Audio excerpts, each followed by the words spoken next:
Buongiorno amigas y amigos, hoy en el Círculo Independiente, aquí desde el Círculo de Bellas Artes, hablaremos de justicia. Sí, hablaremos de justicia, ¿verdad?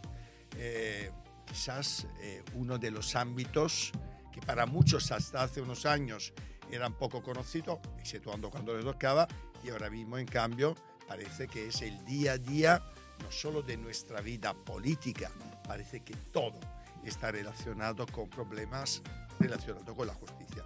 Y lo vamos a hacer con alguien que conocéis. Os voy a hacer una pequeña presentación como siempre, ¿no? Yo diría que es una de las figuras más admiradas, debatidas, también controvertidas de la justicia española e internacional. Un hombre que durante décadas ha encarnado la imagen del juez que no teme incomodar a los poderosos, que ha hecho de la independencia judicial, de la que tanto hablamos en este momento, y de la defensa de los derechos humanos, una bandera personal y profesional. Es Baltasar Garzón. Ya lo habéis reconocido, ¿no? Con las primeras palabras. No necesita muchas presentaciones. Juez de la Audiencia Nacional durante años, impulsor de procesos históricos como la persecución de las dictaduras latinoamericanas, la investigación de los crímenes del franquismo o el célebre intento de juzgar a Augusto Pinochet. Su nombre está ligado a algunas de las causas más emblemáticas y también más polémicas de nuestra historia reciente, como la lucha contra el terrorismo, contra el narcotráfico, contra la corrupción política, y siempre desde una concepción expansiva de la justicia universal. Baltasar Garzón es para muchos el símbolo de la justicia, de que la justicia puede y debe mirar más allá de las fronteras, de los crímenes contra la humanidad. Decidir, y siempre ha luchado para que los crímenes contra la humanidad no prescriban. Y también es defensor del hecho que la memoria no puede enterrarse bajo el silencio, como a veces en este país se ha intentado hacer. Para otros, evidentemente, lo sabéis, su figura encarna también tensiones en el sistema judicial. Muchos han castigado su osadía. Y yo diría que muchísimas veces su estar al centro de atención ha molestado a muchos. Y en un momento como lo que estamos viviendo en el tema político y judicial, desde luego su presencia hoy en el círculo me parecía esencial. Lejos de retirarse, Garzón ha seguido siempre activo, como abogado, como conferenciante, como autor de libros, como observador internacional en procesos de paz y como referente global en materia de derechos humanos. Su biografía es de las que nunca te dejan indiferente. Hoy en el círculo hemos querido que me acompañara porque su palabra libre, su conversación amena, directa y muchas veces muy, muy clara, nos permitirá quizás caminar por los senderos de nuestro momento político y de una situación internacional marcada por los derechos humanos y también por la violación de los derechos humanos. Buenos días, Baltasar. ¿Qué tal, Eupropio? Un placer. Yo muy bien. No sé si algo de mi introducción, que he querido que fuera larga. He quedado anonadado. Eso creo quiere que decir era que tengo muchos necesaria. años ya. Bueno, algunos. Algunos. Los próximos, ¿Por dónde empezamos? Por el cumpleaños, que dentro de un mes escaso, ¿sí? Ya voy a cumplir 70. 70 años, muy bien llevado. Además, hoy estás más guapo, más joven y más delgado. Ya me contarás tu receta de éxito. Yo creo que por lo de delgado puede ser bueno también. Puede ser también la receta delgado y Jerónimo. Hablamos de actualidad política. La primera cosa, porque es de actualidad, justamente ayer hemos sabido que el Partido Popular, Vox, junto a Junts, votan en contra de la creación propuesta por Sumar de crear una oficina anticorrupción. ¿Cómo interpretas esta dificultad que tenemos en este país para tener una institución independiente que pueda luchar contra una de las lacras que más preocupan a nuestro país, a los españoles? Honestamente, creo que el Partido Popular y, por supuesto, Vox se han instalado en el solo espacio de la confrontación política contra el gobierno, contra Pedro Sánchez en particular, y por ende todo lo que venga del gobierno, al que no le duelen prendas en llamarlo ilegítimo, el peor gobierno de la historia de España, etcétera, etcétera, haga. Por tanto, cualquier iniciativa que venga o que vaya en un sentido lógico, bueno, como es el de la creación de un organismo independiente dentro de lo que es el ámbito extrajudicial, porque judicialmente no hay más que aportar, en su caso, nuevas normas, que ya prácticamente todas las normas anticorrupción están creadas, lo único que tiene que hacerse es la voluntad de aplicarlas, y bajo el manto de sospecha de que no va a ser un organismo eficiente, probablemente porque no lo dirigen ellos. Ese es el problema. El problema es que en nuestro país, en España, todo aquello que no se hace con un sello específico de alguien no vale. Se nos olvidó el consenso, se nos olvidó que estamos al servicio todos o que están al servicio el mundo de la política, el Congreso, el Ejecutivo, el Legislativo, el Judicial, al servicio del ciudadano. Son servicios públicos y, por tanto, las ideologías que, lógicamente, tienen que estar presentes porque diferentes somos todos y cada uno de nosotros, deben estar en algún momento y en algunos temas, dejar aparte esas diferencias y trabajar en favor de la comunidad.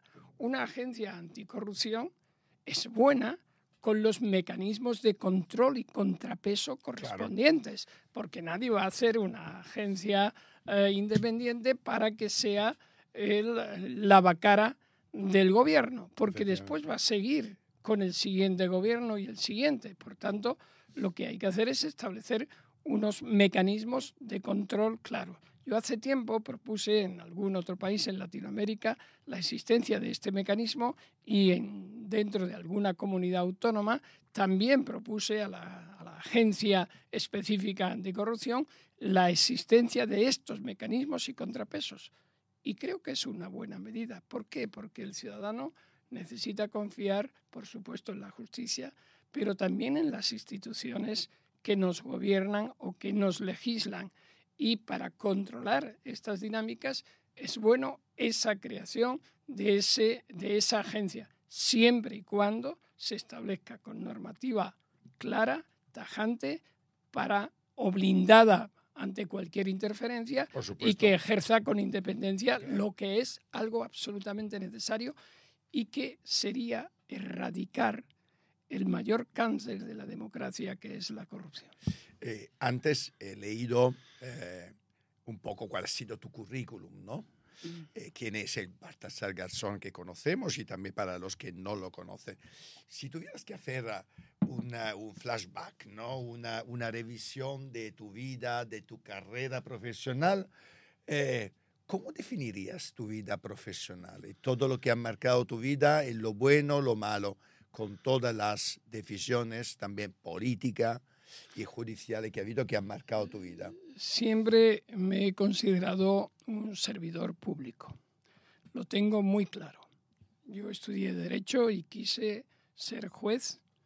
Estudié las oposiciones, aprobé a la primera ocasión, muy joven, con 24 años, y desde entonces he dedicado mi vida a la justicia desde distintos puntos y desde distintos enfoques, porque soy de los que piensa de que antes, al contrario de lo que opinan algunos, de que si eres esto no puedes desempeñar otra función similar, pienso exactamente lo contrario. Todo enriquece.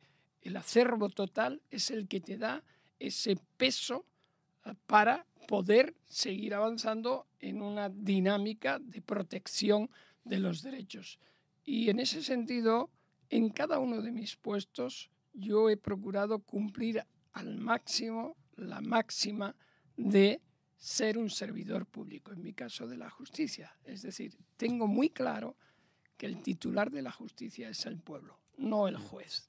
Ese es uno de los problemas, que la justicia, Ahora específicamente en España, ahora en otros iremos países al también, día a día para... es la apropiación del concepto de justicia que hacen algunos operadores judiciales, como que ellos son los que representan el Sancta Sanctorum e inmaculado frente a todos los demás. Y eso es un gravísimo error, porque ya nutres el monstruo desde el principio, y lo que es una obligación lo conviertes en un derecho, y además en un derecho corporativo, que es muy peligroso. Pero dentro de mi trayectoria profesional, yo ¿Cómo valoras? estoy muy contento de lo que he hecho, incluso de las decisiones en las que me he equivocado. No por haberme equivocado, sino porque no he tenido voluntad de esa equivocación, y afortunadamente o la he corregido o se ha corregido. La lucha contra el narcotráfico, contra el terrorismo, la lucha contra la corrupción, la lucha por la jurisdicción universal, la investigación de los crímenes atroces, específicamente también el intento de hacerlo con los crímenes franquistas, que me trajo unas consecuencias muy dolorosas, como fue la suspensión, enjuiciamiento, y la lucha contra la corrupción en suspensión, enjuiciamiento y condena, que ya cumplí, y que después el Comité de Derechos Humanos de Naciones Unidas me dio la razón, diciendo que había sido un proceso parcial, arbitrario, sin las garantías debidas y con falta de previsibilidad penal. Y bueno, pues yo creo que ese es el acervo que tengo. Lo que tú viviste, por tanto, esta parcialidad, esta arbitrariedad de la aplicación de la justicia, ¿crees que la estamos viviendo en el día a día? Para ir un poco... En algunos casos. Claro, vamos a vivir estos casos. Me gustaría comentar contigo algunos casos que claramente comentamos todos los días en la actualidad informativa, que ya sea prácticamente realmente es una actualidad informativa judicial, ¿no? Yo digo siempre que alguien que colabora ahora mismo en los magazines informativos o es licenciado en Derecho o es mejor que se quede en su casa, porque para decir barbaridades o cosas desde la ignorancia... Bueno, que no suele pena, ser casi lo habitual en algunos foros. ¿Sí? Efectivamente. Hablamos, por ejemplo, del caso del juez Hurtado, ¿no? ¿Cómo lo valoras?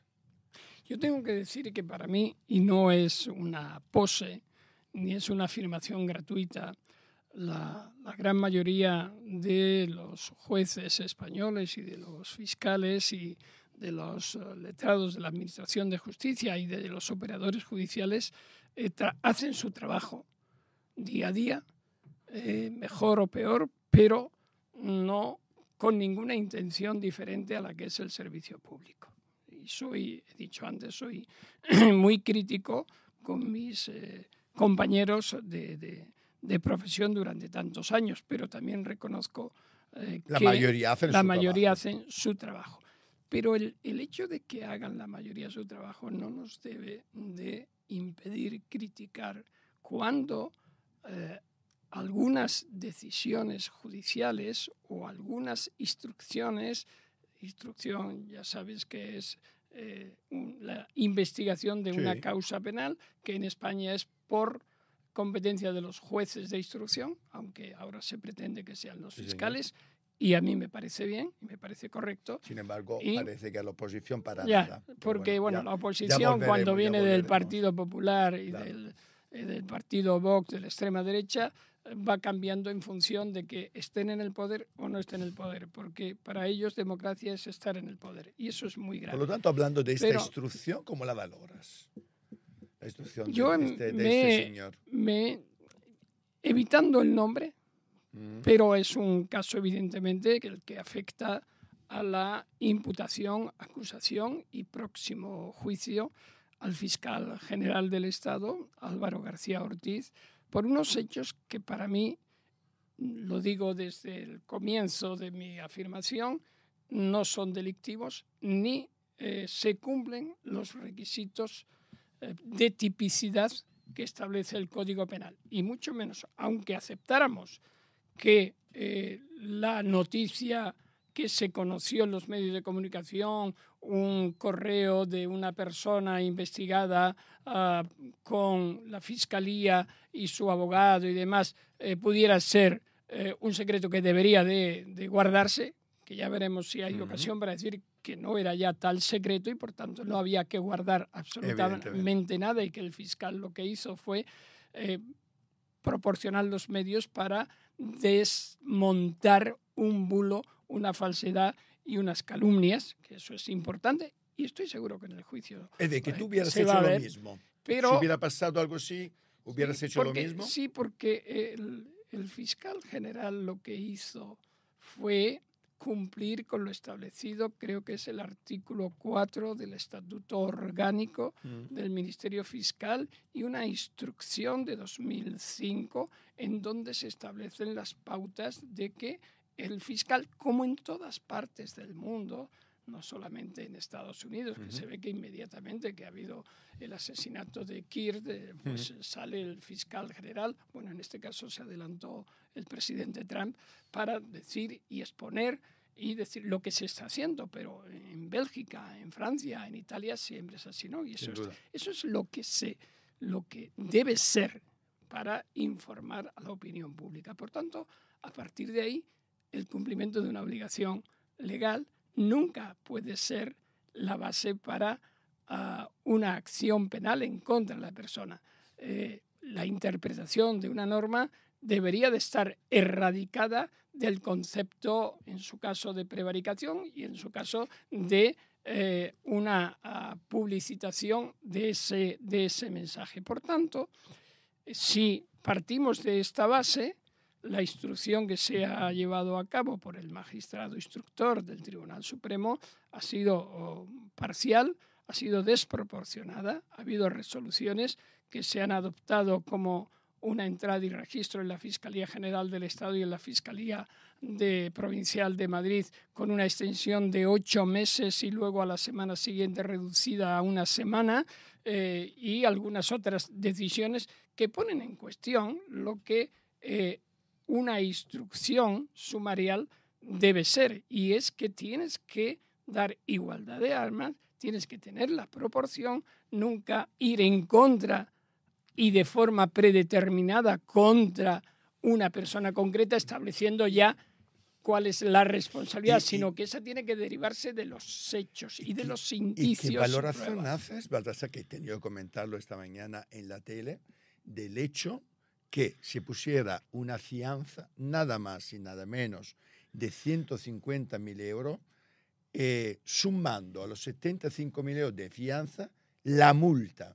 Es decir, que es una demostración clara y anticonstitucional que estás considerando ya culpable, ¿no? Digamos que en el mejor de los casos ha habido una omisión de leerse la jurisprudencia del Tribunal Constitucional, que desde el año 2023 establece algo que es muy lógico, y es que en una fijación de fianza no se pueden incluir conceptos que implican la afectación del derecho de defensa y la prejuicio, la preconstitución de una condena. Es decir, poner si una multa. Pones fianza para una multa, es que estás dando por hecho que se le va a condenar. Pues mira, a lo mejor no, pero es que incluso el concepto costas, aunque ahí el tribunal lo incluye en la responsabilidad civil posible, pero lo que marca la ley es que el juez hace un cálculo en función de lo que le piden las partes, que en este caso solo podía ser o el fiscal o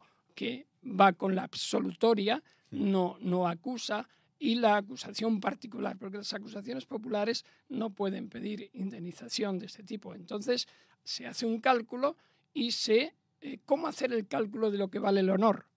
¿Cómo hacer el cálculo de lo que es el perjuicio que ha podido sufrir la supuesta víctima? Bueno, hay una serie de parámetros que también están establecidos en el Tribunal Supremo, en la jurisprudencia del Tribunal Supremo, y uno muy en particular que afectaba incluso a la persona en cuestión, que había planteado una demanda de protección del honor por injurias y calumnias contra la ministra Montero, y la Sala Primera de lo Civil del Tribunal Supremo, meses antes, apenas 2 o 3 meses antes, había dicho que no podía ser tan elevado lo que pedía, sino sustancialmente menor, porque una serie de elementos ya era conocido, es una persona de relevancia pública, por su relación afectiva con la presidenta de la Comunidad de Madrid, etc. Entonces, el magistrado fijó esa cantidad, no tuvo en cuenta esos parámetros y lo que correspondiera el recurso, porque un auto de apertura de juicio oral no se puede recurrir más que en la responsabilidad civil.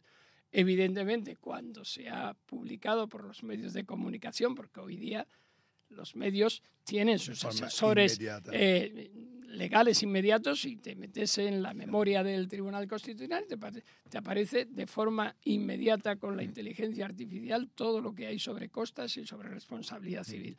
Se ha publicado y entonces el magistrado corrige. Pero al corregir no se es lo suficientemente explícito para decir, bueno, me he equivocado, no he tenido en cuenta, y además se entra en una valoración de que lo que decía la sala primera era una cosa, esto es más grave. Son apreciaciones que en el periodo de instrucción no puedes hacerla. Yo me he pasado 32 años de juez de instructor y he tenido un exquisito cuidado de que milimétricamente no introducir ni una sola valoración no se ha hecho en los hechos. Tú tienes que establecer hechos. Las valoraciones después las va a hacer el tribunal. Baltasar, sé que es muy complicado, porque no tenemos una bola de cristal y tampoco estamos en la cabeza del juez en este caso. ¿Te atreverías a decir cómo acabará esta historia para el fiscal general? ¿Tú crees que, bueno, cómo puede, tienes idea de lo que se pueda? En mi pueblo dicen que todavía hay mucha tela que cortar. No es ya el juicio y sentencia, ¿no? Es decir, ahora se va a conformar la sala con 7 magistrados que va a juzgar el caso. Vamos a ver quiénes son esos 7 magistrados, porque yo, y esta es una opinión personal pero jurídicamente argumentada, si en ese tribunal se integran aquellos magistrados que estuvieron en la sala de admisiones de ese asunto y que tuvieron una resolución definitoria de lo que fue el procedimiento, porque hasta ese momento había estado en el Tribunal Superior de Justicia de Madrid y era por la nota que el fiscal había ordenado que se publicara, no por el correo. Y es la sala de admisiones la que dice, no, la nota no es nada perseguible. Podría serlo el correo. Bien, si esos magistrados ahora integran el tribunal que va a juzgar al fiscal general, para mí son recusables y deberían de abstenerse previamente. Y traigo a colación aquí el caso contra mí en la investigación del franquismo. Ocurrió algo similar, porque los que admitieron a trámite la querella contra mí y después tomaron alguna resolución, formaron parte o pretendían formar parte del tribunal de enjuiciamiento, y mi defensa recusó a 5 magistrados y la sala del artículo 61 de la Ley Orgánica del Poder Judicial, que la integran todos los presidentes de sala, presididos por la presidenta del Tribunal Supremo y el magistrado más joven y más antiguo, decidió que efectivamente eran recusables. Bueno, esa es una posibilidad. No sé si van a plantear la recusación o si los propios magistrados se van a abstener si son designados. Pero parece que no. Pero bueno, ese es un tema que hay que valorar. En segundo lugar, no es difícil, como me planteas, para mí está clarísimo. No puede haber más opción que la absolución. Y lo digo honestamente y con respeto absoluto a la independencia judicial y al trabajo que tienen que hacer los magistrados. Pero mi afirmación se basa en el estudio que he hecho de este caso, que ha sido publicado por medios de comunicación, todas las resoluciones y demás, el análisis de los testimonios que se han prestado, el análisis de la documentación, los informes mal llamados de inteligencia de la UCO, porque esos no son informes de inteligencia. Los informes de inteligencia son otra cosa. Entre otras cosas, lo digo con conocimiento de causa porque, curiosamente, fui yo en 1998 el que comenzó con el criterio de informes de inteligencia la lucha contra ETA. Por tanto, también sé de lo que estoy hablando. Y eso será algo que tiene que ser planteado en el juicio.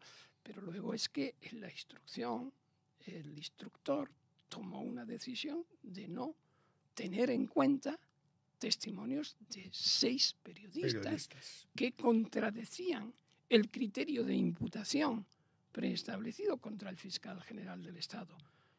No valoró, sencillamente tomó otras decisiones. Yo las respeto, pero no las comparto y objetivamente las critico porque, objetivamente, insisto, ahí están los elementos. Hay un voto discrepante en el último auto de la sala de apelaciones. Además, muy tajante. Contra el auto de transformación de procedimiento, donde uno de los magistrados dice paladinamente que no hay ni un solo indicio para seguir adelante. Bueno, ahora veremos cómo acaba. El tribunal tiene que decidir. ¿Y el tema de Begoña Gómez? Bueno, el tema de... Esta petición bastante surrealista para mí de pedir 7.000 los correos de 7 años. En algún momento he criticado esa amplitud de esa decisión, solo equiparable a la que nos dieron en contra a la defensa de Julian Assange cuando en Estados Unidos el gran jury, que en secreto durante 10 años ha estado investigándole a Julian Assange y a Wikileaks, tomó, creo que fue en 2014, de que Google y todas las plataformas remitieran al gran jury todos los correos de Julian, su familia, Wikileaks, de todo, desde 2009 hasta que se produjera 2015, 2016, todos los que fueran. Eso era una barbaridad. Finalmente no se tuvieron en cuenta, pero esa amplitud de pedir todo desde el momento en que llegó a la Moncloa Pedro Sánchez, que bueno, por lo menos... Bueno, sin razones, sin explicarlo. Quizás lo que habría que hacer es, bueno, oiga, que esto no fue así, ¿no? Que hubo un tiempo, que hubo un periodo de investidura, luego tal, y esta mujer comenzó a trabajar cuando... Entonces hay que ser equilibrado, hay que ser muy consciente de lo que se pide. No se puede salir a pescar. Es decir, no puedes echar la caña. ¿Qué se hace? Somos humanos. Lo que algo conocemos de la justicia o que hemos estudiado derecho, una de las cosas que yo cada día estoy flipando más es la falta de excelencia en la aplicación sencilla del trabajo de algunos. Lo que ocurre es que la interpretación del derecho no es tan fácil siempre, ¿no? Pero hay un aforismo, hay un aforismo latino, el derecho romano, que dice in claris non fit interpretatio. Lo que dice, en lo claro no hace falta interpretar. Es decir, lo que es blanco es blanco. Hay aspectos que los grises puede haber algunos matices de más oscuro, más claro, tal, en fin. Entonces sí, hay que interpretar la norma. Para eso tenemos unos parámetros. Esos parámetros se llaman jurisprudencia. Esos parámetros se llaman también contexto internacional de los derechos humanos y demás. Evidentemente, ¿dónde está la diferencia? Que algunas interpretaciones se quedan. Yo siempre pongo un símil diciendo, la interpretación de las leyes tenemos del 0 al 100. Tú puedes interpretar el -0, no. Puedes interpretar el 1, el 5, el 10, el 15 y tampoco el 110. Es decir, en ese margen puedes dictar resoluciones más progresistas con una interpretación más progresiva o quedarte en la mitad de la tabla, pero nunca pasarte. Por tanto, hay veces en que la interpretación se hace con criterios más o menos progresivos, más o menos proporcionales, más o menos con sujeción a los indicios. Pero hay un momento en que cuando te excedes en esa interpretación pasa a ser arbitrario el procedimiento. Y ahí ya es cuando viene el deterioro de principios y de derechos fundamentales como el de presunción de inocencia, el de defensa. ¿Y tú crees, Baltasar, en las últimas semanas hemos escuchado incluso el presidente Pedro Sánchez, directamente en una entrevista con Pepa Bueno en la 1 de Televisión Española, en la TD2, criticar decisiones judiciales. ¿Tú crees que ha hecho bien o debería abstenerse él, como también otros ministros o como otros políticos, otras instituciones, de criticar tan abiertamente a las decisiones judiciales como las que se están tomando con Begoña Gómez, la mujer del presidente, o el fiscal general de Estado? Sí, hay quien dice, hay quien dice que el poder siempre es criticable, y a quienes ejercen el poder. En una democracia tenemos 3 poderes, que es el ejecutivo, el legislativo y el judicial. Sí, señor. Ejecutivo y legislativo juegan en la misma cancha, ¿no? Sí. Entonces vemos todos los días o cada semana en las sesiones de control al gobierno, en los debates parlamentarios, como luego también lo que estamos viendo hoy día merece capítulo aparte, porque ya es una degeneración de lo que es, de lo que debería ser el ejercicio de la política, pero el Poder Judicial está aparte. Por tanto, no quiere decir esto que sean impunes, ni quiere decir tampoco que no se pueda criticar las decisiones. Pero desde el Ejecutivo, ¿te parece bien? Entonces, es decir, yo puedo criticarlo, por supuesto, claro, me he hecho 20.000 veces. Era la diferenciación que quería hacer. Entonces, como esto es así, cualquier crítica que venga desde el Ejecutivo, desde el Legislativo, debe de ser moderada por la prudencia, por la ecuanimidad y por el respeto a la separación y a los contrapesos de los distintos poderes, porque se corre el riesgo de que el ciudadano, que es el titular, vuelvo otra vez a lo mismo, de todos esos poderes, no entienda exactamente qué está ocurriendo.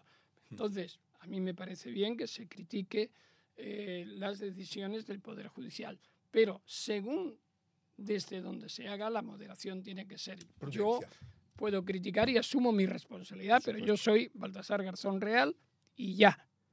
El presidente del gobierno es presidente del gobierno, es la segunda autoridad del Estado y, por tanto, entiendo, y lo he dicho así públicamente, tiene que ser equilibrado y prudente. Porque, y es lo que ha ocurrido, sus afirmaciones se pueden entender o extrapolarse y llevarse a unos límites que entonces sí, en ese debate de confrontación político ya es un totum revolutum y ya que no ayuda a el nadie. ciudadano o las ciudadanas se pierde. Tú mismo has definido degeneración lo que está pasando en la política. En algunos puntos sí. En algunos puntos. Sí. ¿Dónde crees que en el debate se está degenerando el debate político? Se ha pasado de que el insulto fuese algo que estaba fuera del debate político a ser la rosa de los mares. Es decir, tan sencillo es así. Basta con ver la sesión del miércoles 17 de septiembre de control al gobierno. Ha sido insultos. Es decir, el líder de la oposición insulta al presidente del gobierno ya sin ningún pudor. El presidente del gobierno se defiende.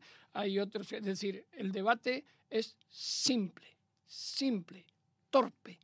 Y a mí como ciudadano me ofende porque quienes están ahí están pagados por la ciudadanía y por tanto para resolver nuestros problemas y las necesidades. ¿Qué ocurre? Que evidentemente hay quien cumple su trabajo aquí y desarrolla una acción parlamentaria o ejecutiva como debe ser, y otros que han tomado ya por norma acabar con el contrario. No construir ciudadanía, no construir elementos de convivencia positivos, sino destruir todos los que pueda haber. Y eso es muy grave. Eso a mí me da igual ya que sea de un lado o de otro. Normalmente siempre suele ser de un lado. Últimamente, sí. Y ya la derecha, que es lo que me duele, porque la extrema derecha están echados al monte desde hace mucho tiempo, no solo en España, sino en otros países también, y es el signo de los tiempos, un signo de los tiempos peligrosísimo. Sí, pero más peligroso, por ejemplo, te voy a repetir unas declaraciones que hace pocos días Miguel Tellado, el secretario del Partido Popular, en relación al asesinato de Charlie Kirk, el secretario general del PP ha dicho: ¿qué pasaría en España si una persona de ultraderecha asesinara a tiros a un activista de izquierdas? Pues probablemente sería mucho más moderado el discurso desde este gobierno y desde la propia izquierda o progresismo. Es decir, desde luego, lo mismo que hemos tenido prudencia al comentar este asesinato y en ningún modo justificarlo, porque el asesinato es injustificable siempre, se debe exigir al señor Tellado que modere su afirmación porque la dice en el vacío.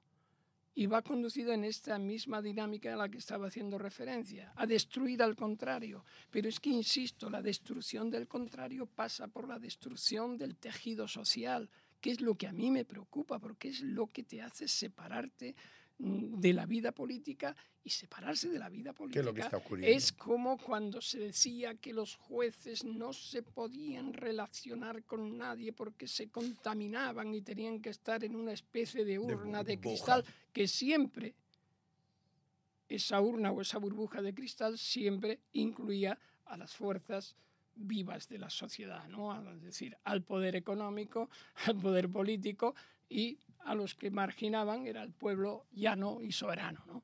Por tanto, ojo, mucho cuidado con esto. Bueno, hablamos de uno de los temas donde probablemente tú eres, sin ninguna duda, uno de los expertos más irrelevantes que tenemos en este país, que son los derechos humanos. Tú te has enfrentado a unas causas absolutamente fundamentales en Latinoamérica, consiguiendo resultados extraordinarios en Argentina, por ejemplo, ¿no?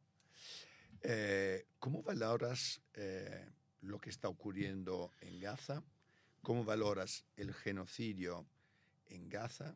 ¿Y cómo valoras las decisiones que ha tomado el gobierno español? Y también, por supuesto, la oposición. Yo estoy muy triste. No pasa un día sin que tenga mal cuerpo. No sé, no me encuentro cómodo en el momento que vivo y lo que estamos viendo y las actitudes de algunos responsables políticos, jefes de Estado. Me abruma la indiferencia y el silencio, porque el silencio y la indiferencia mata y es cómplice de lo que está ocurriendo en Palestina. Yo no soy dudoso, jamás lo he sido, de ser antisemita, pero tampoco puedo estar callado y en silencio cuando se está masacrando al pueblo palestino en Gaza y también en Cisjordania, con acciones sostenidas en el tiempo, aunque están fuera de foco porque el foco está en la destrucción y en el arrasamiento de Gaza. Estamos viendo ya que incluso se han cortado las comunicaciones telefónicas por internet y uno puede pensar, es que claro, se ha caído todo, o también que ya el silencio es total para que no se sepa lo que está ocurriendo allí, pero ya sabemos lo que está ocurriendo. Por tanto, y me refiero al último informe de la Comisión Independiente de Naciones Unidas, que salió hace unos días, pero también a la iniciativa que en el mes de julio hicieron varios países del Grupo de la Haya sobre lo que está ocurriendo en Gaza, a los informes de Francesca Albanese, relatora para Gaza y Cisjordania, y para lo que estamos ya viendo. Algunos sostenemos desde hace tiempo y ya por fin la comunidad jurídica internacional cada vez se está concienciando, también en Israel, para decir las cosas por su nombre. Esto es un genocidio y creo que la Corte Penal Internacional tiene que extender su calificación también ya a genocidio. De los 5 elementos que caracterizan al genocidio, prácticamente se cumplen todos. Se está tratando de exterminar a un pueblo, se está asesinando en forma masiva, se están acabando con todas las infraestructuras, se están produciendo desplazamientos forzosos, se está sometiendo a hambruna y por tanto afectando a los derechos reproductivos, se está impidiendo la procreación de forma consistente en la anulación y la destrucción de todos los centros sanitarios, es imposible mantener unas condiciones mínimas de vida, y lo estamos viendo, y creo que el número de asesinados y de muertos es mucho mayor al de 65.000. Sí, se habla según de el 10 veces informe, más. el informe de Naciones Unidas, son cerca de 200 y tantos mil, pero según otros informes estamos ya en 600 y pico mil. 650.000. Da igual, aunque fueran 2, aunque fueran 3, la barbarie nunca puede ser combatida con la barbarie.